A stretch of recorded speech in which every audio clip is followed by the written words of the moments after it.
aha ni mu giterane dutangiye umukobwa ari kubaza Dr Zakir ati mu by'ukuri Dr Zakir njye sindi umusilamu nk'uko tubizi uri umuhanga mu bintu bijyanye n'ibitabo byombi yaba Bibiliya ndetse na Quran.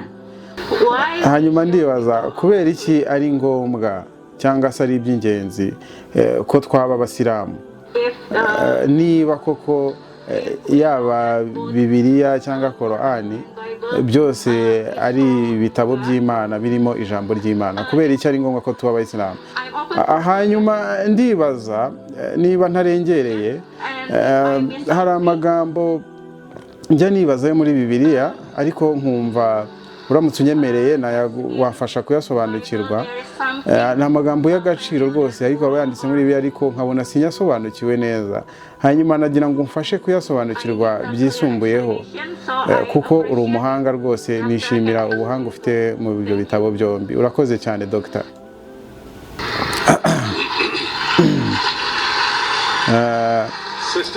Umushiki wanjye abajije ikibazo cy'ingirakamaro cyane.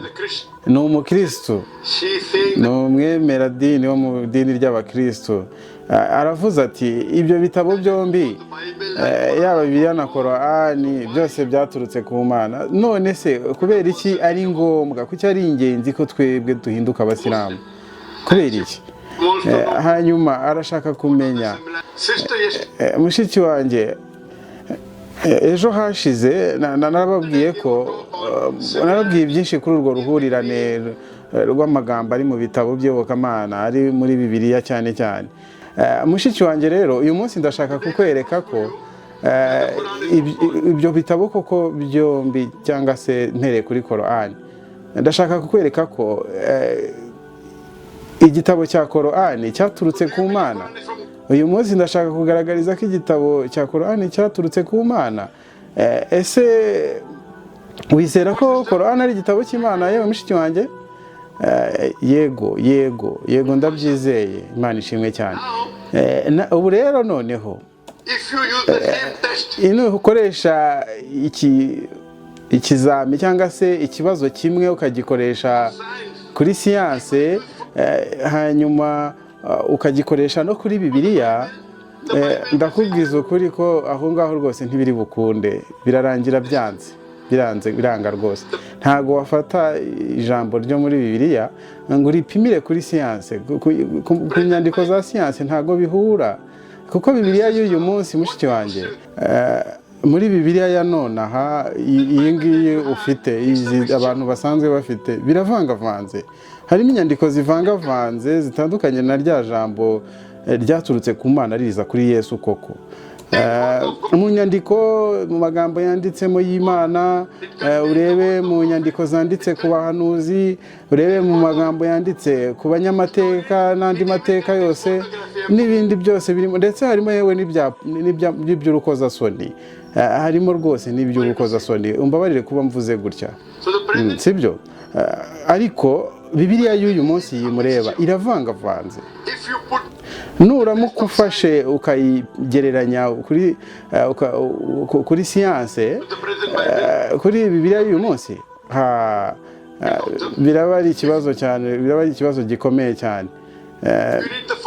Ariko nuramuka usomye mu Itangiriro igice cya mbere umurongo wa mbere biravuga ngo Imana yaremye urumuri, ngo Imana yaremye urumuri cyangwa se umucyo ku munsi wa mbere. Hanyuma mu zindi nyandiko ikavuga ngo urumuri, izuba ngo ryaremwe ngo ku munsi wa kane. None se ni gute wizera iri soko ry'iyi myandikire, kuko izuba ryaremwe ku munsi wa kane, hanyuma n'urumuri ku munsi wa mbere? Urumva niba urumuri rwararemwe ku munsi wa mbere hanyuma izuba rikaremwa ku munsi wa kane, ahangaha mu zindi nyandiko noneho rero harimo Imana nyir'ubutungane yaremye izuba, izuba ricana ku manywa, izuba rifite urumuri rwinshi, hanyuma n'urumuri rukeya rwo ku kwezi, ruriya rumuri mubona rw'ukwezi ruza nijoro. Ariko muri Korani, hanyuma Korani yo irasobanura ko urumuri ruturuka ku kindi kintu kirwohereza rukakubita ku kintu, nk'urugero izuba rishobora kuba riri kwaka rikagonga rigasohora urumuri rwaza rugakubita nko ku kwezi, ukwezi kuri imbere y'izuba, hanyuma uriya mucyo utunguka nicyo bita urumuri. Ariko urwo rumuri rwoherejwe n'ikindi kintu. Ati Korani ivuga ko urumuri rwoherezwa muri Bibiliya, urumuri rw'ukwezi rukaba ari rwo rwonyine ngo rwaka, mbese urumuri Bibiliya iravuga ko urumuri rwahozeho. Hanyuma se urumuri, urumva se urumuri niba rwaka, Korani ikaba iri kuvuga ko urumuri ari ikintu cyoherezwa n'ikindi kintu, ubwo se tuvuge ko ari siyanse yibeshya? Se ni ikosa ryo muri siyanse cyangwa n'Imana yakoze ikosa? Ese Imana yakora ikosa? Ndakubaza, Imana yakosa? Mushiki wanjye, Imana ishobora gukora amakosa? Oya, ntabwo yakora amakosa. Hanyuma dukomeze mu bindi. Bibiliya iravuga ngo mu gitabo cy'Itangiriro ngo Imana ngo yaremye ngo ibimera, ibiti, imyaka, imbuto, mbese ibintu by'ibiti ngo ku munsi wa gatatu. Hanyuma ukwezi cyangwa se the sun, izuba riremwa ku munsi wa kane. Hanyuma reka mbibarize, ni gute ibimera bishobora kubaho nta rumuri rw'izuba ruriho? Mumbwire, ni gute izuba ritacanye ibimera byakura? Ntabwo bishoboka mu kuri. Rero aho ngaho urabonamo agaciro, amakosa ahambaye ya siyanse. Urabona rwose nta kabuza muri Bibiliya uhita ubonamo amakosa ajyanye na siyanse. Urahita uvuga uti ahangaha siyanse kuki itari guhura na Bibiliya? Biri muri Bibiliya aho ngaho. Hanyuma kuko Bibiliya nk'ubu ngubu, Bibiliya y'uyu munsi ntabwo ari ijambo ry'Imana mu kuri. Ntabwo inyandiko zirimo ari amagambo y'Imana rwose pe. Ntabwo ari amagambo yuzuye y'Imana nk'uko ubyizera cyangwa ubitekereza. Ubu se ndamutse nguhaye ikirahuri cy'amazi, hanyuma muri ayo mazi nkaza imbere yawe nkafata ibitonyanga bibiri, mpagaze imbere yawe nkafata ibitonyanga bibiri by'ibiziba ngashyira muri ayo mazi, hanyuma tubare amazi, ubwo nivuga ibiziba wumvere amazi asa nabi, ari afite ibara nk'ibyondo, nkaza nkabivanga aho ngaho imbere yawe, nize amazi byanze bikunze arahita yandura. Hanyuma se nkwibarize, mu gihe wambonye ndi kubishyiramo ayo mazi birashoboka ko wayanywa? Tuvugishije ukuri, ayo mazi waba ukiyanyweye? Niyo rwose ayo mazi yaba ari umwimerere, ariko ukaba wambonye nshyiramo ibitonyanga bibiri by'amazi asa nabi nkabikorera imbere yawe, ntabwo waba ukiyanyweye. Ibyo rero ni uruhurirane rwa Bibiliya. Ni gutyo bimeze neza. Ufashe amagambo y'Imana, amagambo y'intumwa n'abahanuzi, ugafata n'aya mateka agiye arimo, ndetse harimo n'ibyagaragaye ko bimeze nk'aho ari iby'urukozasoni, ibyo byose ukabivangavanga. Nk'ubu ngubu uramutse umpaye, niyo wampa miliyoni y'amadolari ngo ngusomere muri Ezekiyeli 24:24, ndakubwiza ukuri, Ezekiyeli shapitire cyangwa se igice cya 24 umurongo wa 24, ntabwo nshobora kuwusoma imbere y'abantu hano mu ruhame, sinshobora rwose, kuko ni urukozasoni. Niyo ndetse wampa miliyoni 100 ntabwo rwose nshobora kubisoma pe.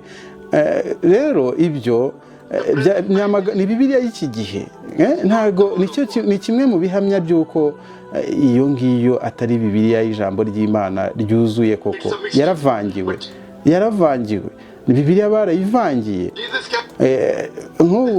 Ariko Yesu Kristo, Imana imuhe umugisha, yaravuze ngo mfite ibintu byinshi nakababwiye ari amagambo rwose mu butumwa bwiza nakabaye mbaha.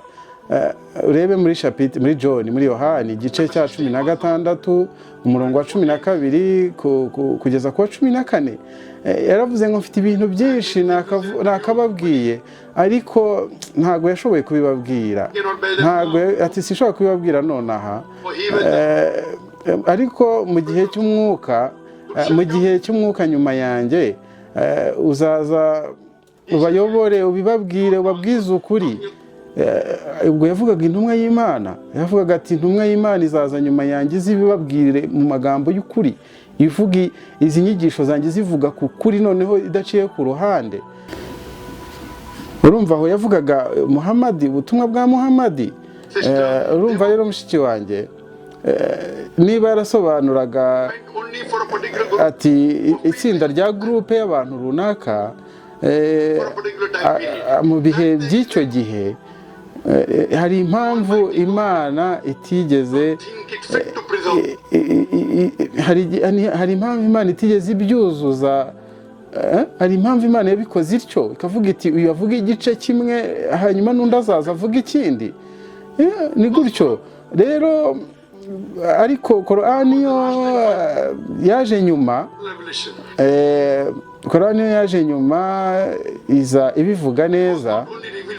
Imana yo ubwayo nyiricyubahiro cyayo yaduhaye Korani, yaduhaye Korani iyi ngiyi mureba uyu munsi 100% ni ijambo ry'Imana, kuko Imana yari izi ibyabanje byose, byabaye ngombwa ko idukorera igitabo cyuzuye ndetse iranakirinda kugeza uyu munsi kiracyari 100%. Rero mushiki wanjye, ese ubundi wizera Imana imwe? Yego. Ese wizera Yesu amahoro y'Imana amubeho, cyangwa wizera ko ari Imana umwizera nk'intumwa? Ubundi mbwira muri make. Jesus is messenger of njyewe nizera ko Yesu ari intumwa y'Imana atari Imana. Mbese yo Imana ishimwe cyane. Hanyuma wizera ko Muhammad ari intumwa y'Imana? Yego, ndabyizera cyane. Imana ishimwe cyane, habwa icyubahiro.